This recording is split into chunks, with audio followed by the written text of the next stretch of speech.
This is RTV6 News at 11, working for you.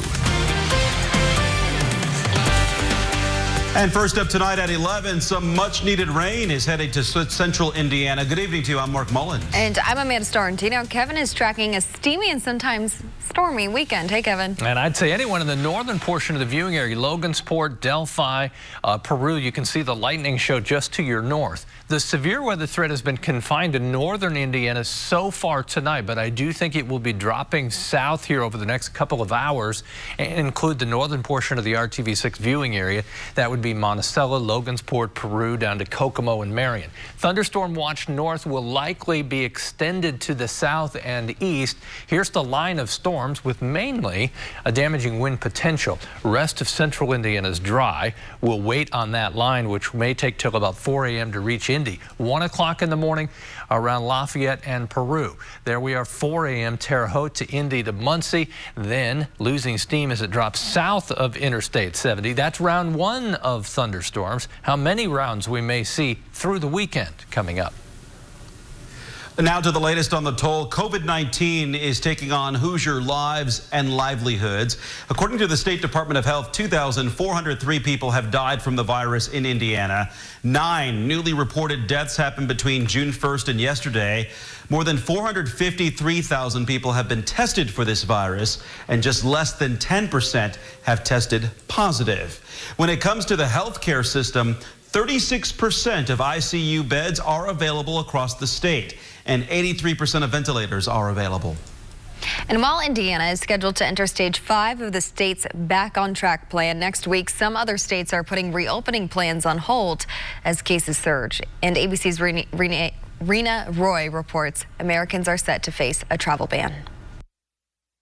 Tonight, ABC News has learned most Americans may soon be prohibited from stepping foot on European soil. The European Union assembling a list of countries, including the U.S., whose citizens will be banned from non-essential travel due to high infection rates. The list, pending final approval, could go into effect July 1st. This as Vice President Mike Pence painted a positive picture today during the first White House coronavirus task force briefing in nearly 2 months. Nearly 75,000 Americans have been killed by COVID-19 since. All 50 states and territories across this country are opening up safely and responsibly. President Trump's top health advisor, Dr. Anthony Fauci, warning otherwise. We are facing a serious problem in certain areas. And the numbers show it. At least 29 states seeing a rise in cases. In Florida, nearly 9,000 new cases in the past 24 hours. Texas with almost 6,000 cases. Both states now forcing bars to shut down. Today, we find ourselves careening toward a catastrophic and unsustainable situation. The governor of Texas also reducing restaurant capacity a day after halting the next phase of reopening. 23 states are facing an increase in hospitalizations. In Dallas, ICUs over 70% full. I need you to put your mask on. I need you to help me. That's how you can help me. New Mexico, San Francisco, and Arizona also pressing pause on reopening. One of the largest hospitals in Arizona activating surge plans to handle COVID cases. We have a wildfire that's out of control. Health experts have been pleading with Americans to avoid large crowds and to keep social distancing. But when pressed on recent campaign rallies, Vice President Pence defended the mass gatherings, saying Americans should not have to forfeit their constitutional rights to freedom of speech, even in a health crisis. Rena Roy, ABC News, New York. And Indiana Governor Eric Holcomb visited the White House today to discuss jobs and the economy. He attended a meeting of the administration's American Workforce Policy Advisory Board. We are moving in the right direction. We've got 93,000 unfilled jobs right now that we need to fill.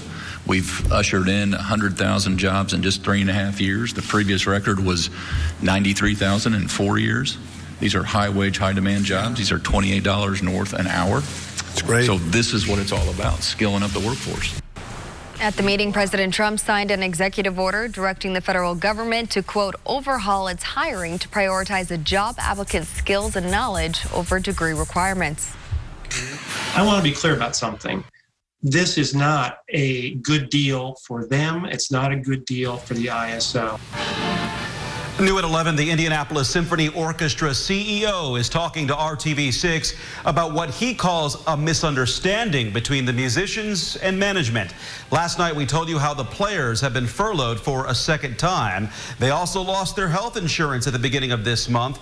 Our Cornelius Hawker reports how those benefits got dropped is where the two sides disagree. It's not correct to say that we cut them off in terms of health insurance. Indianapolis Symphony Orchestra CEO James Johnson says the musicians lost their health insurance because that's what was in the agreement they signed. It's a written agreement. It was negotiated in good faith, approved by the musicians and their attorney, and then voted on by the musicians. Roger Rowe, an ISO musician for 25 years, disagrees.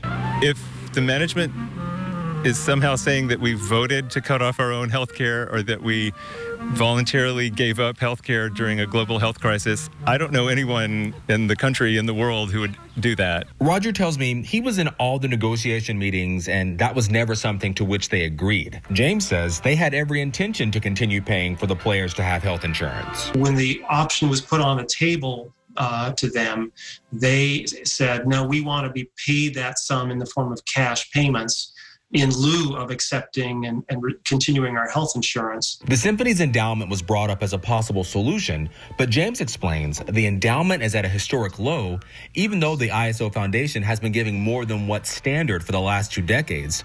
So dipping into that was something the trustees declined to do.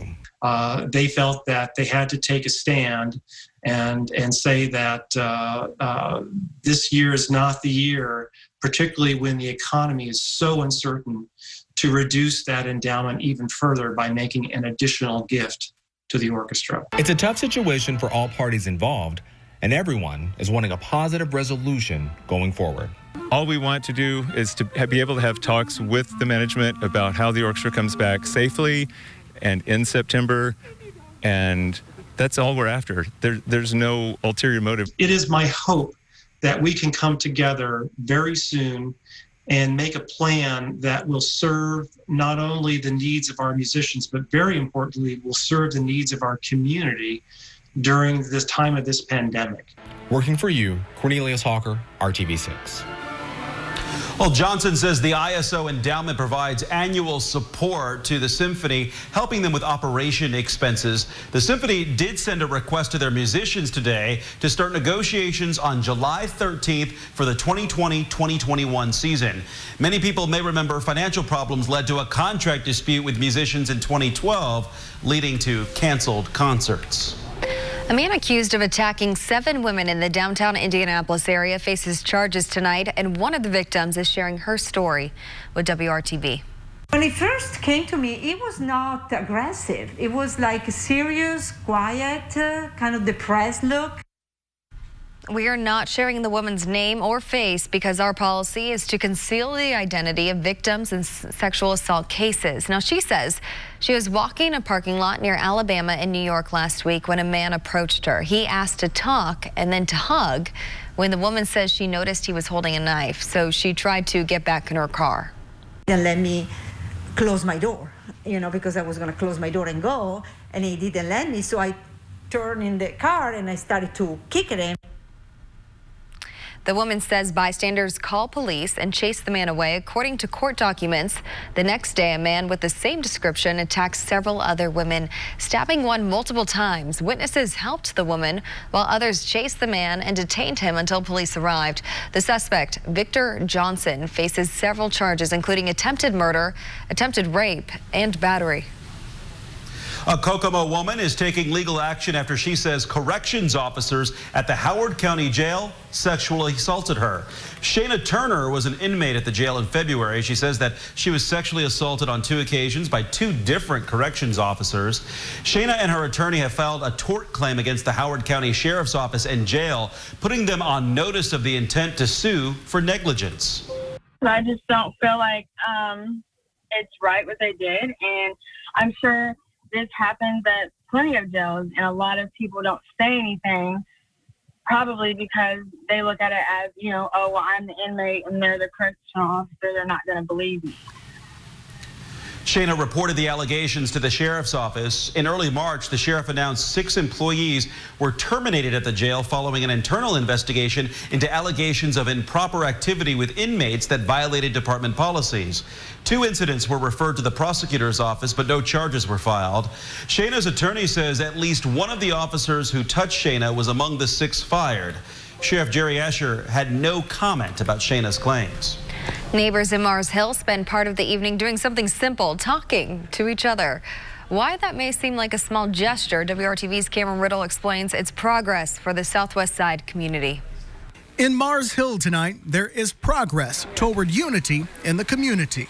So we have seen calm in the community. We have seen some neighborly love going on.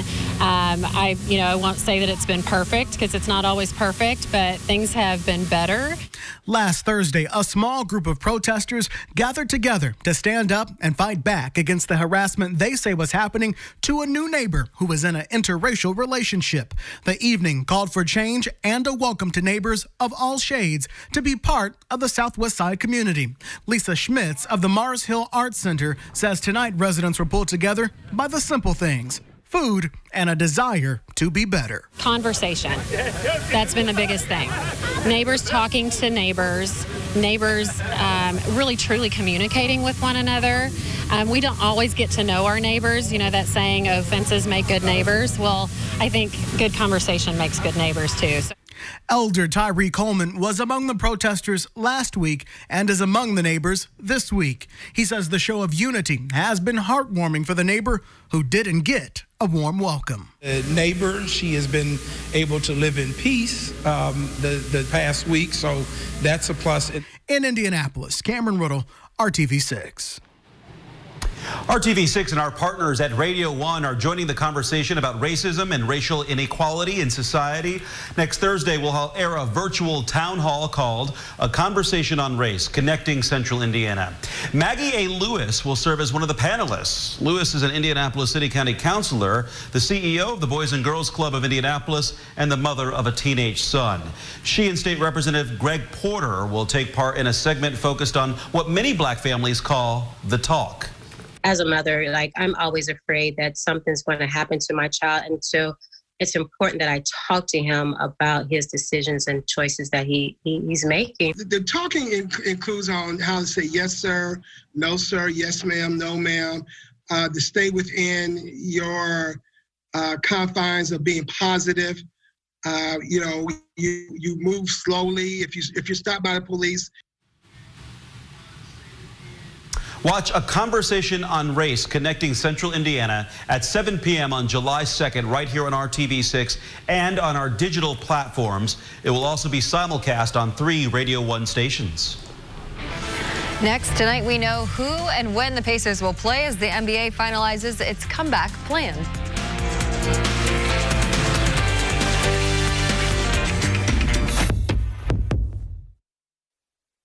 This is RTV6 News at 11, working for you. Welcome back. The NBA is ready to restart, and tonight the league released the schedule for when the season resumes this summer. Here are the Pacers' 8 games. They tip off on Saturday, August 1st against the Philadelphia 76ers. The blue and gold will go on to play the Wizards, Magic, Suns, Lakers, Heat, Rockets, then the Heat again on August 14th. The final matchup of the regular season. All games will be played at the ESPN Wide World of Sports Complex in Orlando. Fans will be able to enjoy the greatest spectacle in racing from the stands at Indianapolis Motor Speedway. Today, IMS announced plans to open the track at 50% capacity for the Indy 500 in August. RTV6 Sports Director Dave First spoke with IMS President Doug Bowles about what fans should expect. The countdown is officially on now for the 104th running of the Indianapolis 500 coming up August 23rd. Although some reshuffling with tickets and whatnot for fans, Doug, where do they begin to make sure they can get some tickets? Well, if fans have already ordered their tickets, they'll either get an email or a letter from us, or they can call the ticket office, and they're going to get some options, because we are going to try and limit the capacity to 50% of the venue, which means if you have tickets, we're going to guarantee that you can keep half of those tickets in or near the location where you are, and then the other half, we're just going to have to see where it is. So there's some options for them to choose where to select those. But the biggest thing right now is get online, go to your account, make those selections, and then over the course of the next couple of weeks, we're going to do some moving around of things in the venue, and we're going to take care of as many people as we can. I can only imagine the logistics getting to this decision. Can you explain some of those that hey, we're going to rely on 50% because this race is nothing if not with fans? So and we've said that all along. The fans are what make the Indianapolis 500 what it is, and we really need to be focused on that. And we know that this is going to impact some people, but the other side of it is we do have folks who are saying, you know what, I don't want to come this year. So if they don't, we're giving them a credit for next year. They can maintain their seniority. They don't lose their seats. So I think hopefully we're going to get in a spot where we can take care of most people and make them feel pretty good about the event. Social distancing, how is that going to work in the grandstands themselves? So a lot of what we're going to learn in the grandstands and what we're going to do with the grandstands, we're going to find out on the backside of how many people don't want to come, what kind of spacing do we have, and then we'll start to build out what that physical distancing looks like. So that'll happen over the course of the next couple weeks. We're trying to do everything we can to get fans here, and I know some fans are going to be disappointed because it's not going to be exactly like an Indy 500 that we expect, and tradition obviously is important here, but the bigger picture is we want to make sure we have the Indy 500, we want to make sure we take care of as many customers as possible, and we want everybody to be as safe as possible. So we're just going to have to live with 2020 and look forward to August 23rd and then 2021 when we can do May right and not do it in August. There is an IndyCar race, NASCAR next weekend, and the 104th running of the Indy 500. I counted this up. 58 days away. The countdown is on. Speedway President Doug Bowles. I'm Dave First. Looking forward to it. Tonight, Indy Parks kicked off this year's annual summer concert and movie series. Neighbors gathered at Garfield Park to watch The Lion King. Instead of blankets and chairs spread out on the grass, the movie was screened like a drive-in. Workers with the Parks Department say it is important to provide fun and safe activities to those who depend on their services. This is the first time we've ever tried a drive-in movie at Garfield Park. We're just anxious to get back out and entertain the public. It's what we're here for, and we just look forward to having you out here at Indy Parks. Indy Parks will host more movies and concerts throughout the summer at Garfield, Eagle Creek, and MLK Parks. And Kevin, it seemed to be, for where they were at, a nice night for a drive-in. Location is everything, right? So we had a good evening in central Indiana. A whole different story in the northern portion of the state throughout the evening hours. The strong storms that have been sitting up north are dropping south slowly. They should begin to weaken. Damaging wind would be the main threat from the stronger storms, as well as torrential rainfall. Okay, the thunderstorm watch has been extended till 5 o'clock in the morning, includes Fort Wayne, then down to Hartford City and Portland in Jay County. The strongest storms will push into Ohio, though, well before 5 a.m. There's the line of storms, and it will be the width of the state. So the good news, widespread rainfall, much needed, coming to the northern half of the state. Peru, Logansport, Monticello, you're the first to get this as it drops to the south in the next little bit. This is the area right here where you have some strong winds pushing out. That'll roll into Allen County and the Fort Wayne area. As we go into tomorrow, same situation. Damaging wind, the main threat from the stronger storms. May definitely see heavy rainfall on a several round occasion. 7 a.m., there are the thunderstorms south of Interstate 70, Terre Haute, Bloomington, Seymour, a few scattered to the north.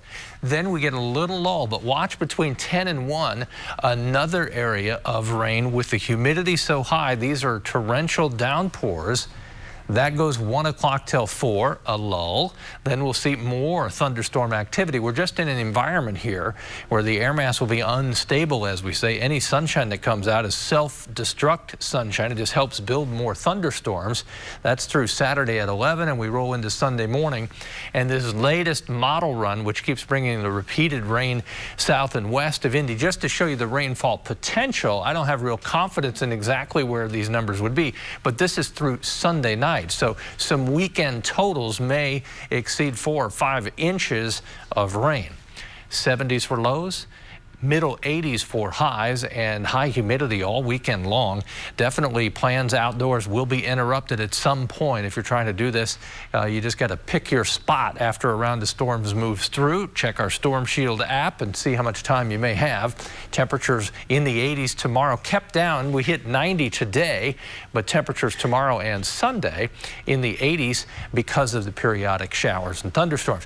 What doesn't change Monday, Tuesday, Wednesday, the temperature, that stays about the same. Humidity levels stay about the same. Finally, our rain chances will decrease at least Wednesday through Friday. But what has been a dry month of June, this is a pretty wet 7-day forecast. Our professional grade GMC. This is RTV6 News at 11, working for you. Cars lined up this afternoon to collect supplies and information at a free event on the northeast side of Indianapolis. The city, community groups, faith leaders, and McFarland Foods partnered to hold a drive-through resource fair in the parking lot at Martin University. Volunteers handed out meals, school supplies, face masks, and more. Participants say the assistance is much needed, especially during this difficult economic time. It's very important because these people out here don't have food today, and this is a really blessing for everyone.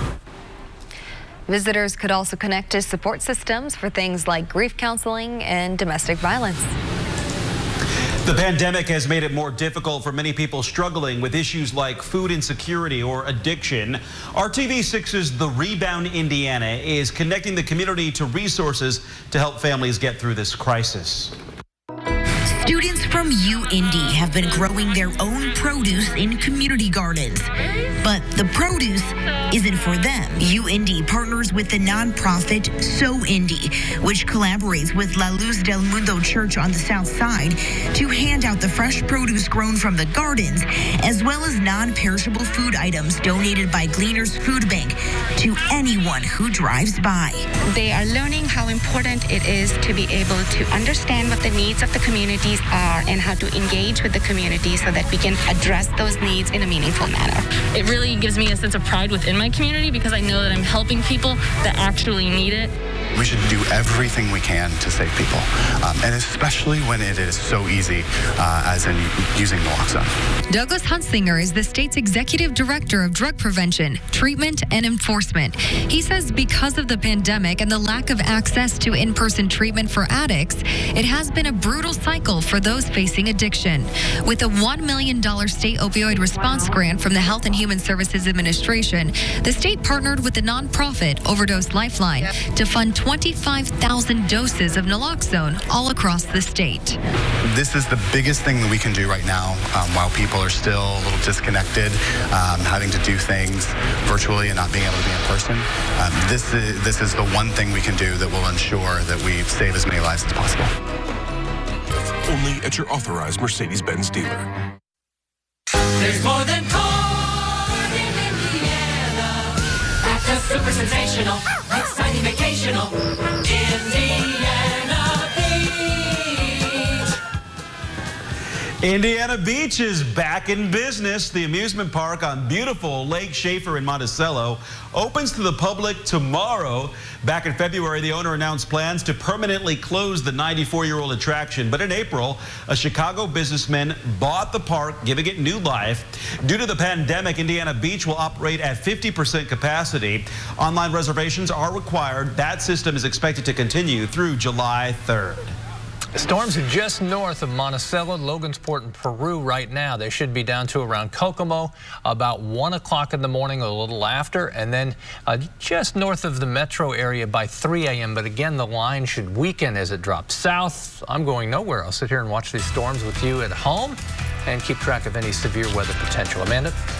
And you can see it's a little breezy downtown. We'll leave you this live look at a look downtown. Thanks so much for joining us for RTV6 News at 11. Have a great weekend.